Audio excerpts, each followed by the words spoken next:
Here in our capital city, families and small businesses have been enduring illegal obstruction of their neighbourhoods, occupying streets, harassing people, breaking the law.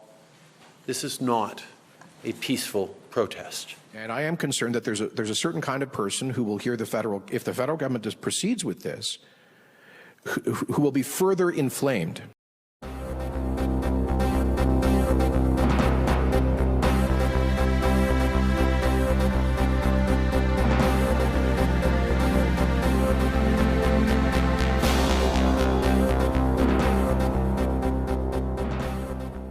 It's really been something to watch the reactions pour in response to Prime Minister Justin Trudeau invoking the Emergencies Act for the first time ever in Canadian history. And one of the most remarkable things is how there does seem to be some people out there who are trying to downplay the magnitude of this.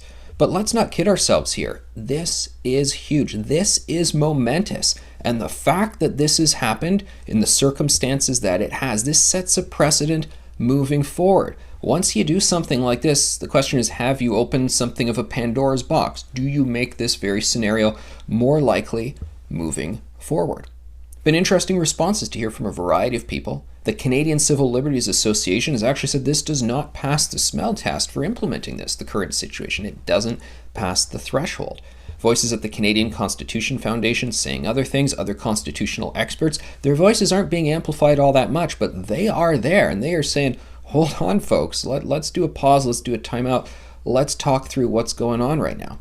Premier Jason Kenney, he was one of the premiers, at least 4 premiers, who in the call with Justin Trudeau said, we don't think this is actually necessary right now, because one of the things that the Emergency Act says you've got to do to invoke it is you have to show that the current tools at your disposal are not adequate to deal with the situation. But Jason Kenney pointed out that the current concerns at the border, well, some of those have already been dealt with the laws that they had, the tools that they had at their disposal prior to bringing in the Emergencies Act. So what's really going on here? Now, the order in council, that the document the government has put forward, basically making this go ahead, making the Emergencies Act be invoked, they used the phrase violence a couple times in their document.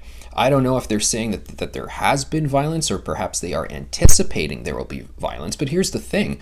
One of the more notable parts about what's happened the past few weeks is whatever your opinion on it, it hasn't really been violent. I mean, that's kind of remarkable given how many passionate voices have been out on the street. There was the one vehicular ramming incident that saw 4 people go to hospital that took place in Winnipeg. Didn't get much press about that. Certainly wasn't condemned by Prime Minister Justin Trudeau, but that happened, and that's actually been the most violent incident to date, and that was something that was aimed at the protesters. That was not something the protesters themselves did, so there's the worst example of violence. Lots of concerns about what precedent is being set and whether or not this is all justified, and you're going to hear more conversations about this in the days ahead, but here's the thing. For 7 days, Justin Trudeau can do what he wants. Now, yes, we're told the Emergencies Act, it doesn't override the Charter, but often you have judicial review happening very immediately when these things go on. But to do the very financial things that are included in the Emergencies Act, Chrystia Freeland talking about being able to go in and look into people's banking and restrict their banking, that is not something you need a court order for. Normally you need a court order for this, but in this scenario, they can do what they want.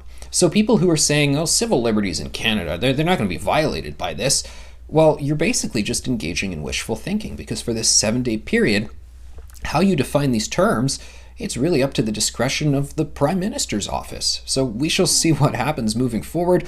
It's quite notable to see that in the documents that the government puts forward, they say that they can prohibit and regulate public assemblies. Now, they of course say, well, we're going to do this in a reasonable fashion, a time-limited fashion, but you just basically have to take their word for it. You have to believe them that they're actually going to use these powers responsibly, because the courts sure ain't involved at this point, and it won't be until 7 days after it's brought in that Parliament actually gets to have a say. So that's where we're at right now, Canada.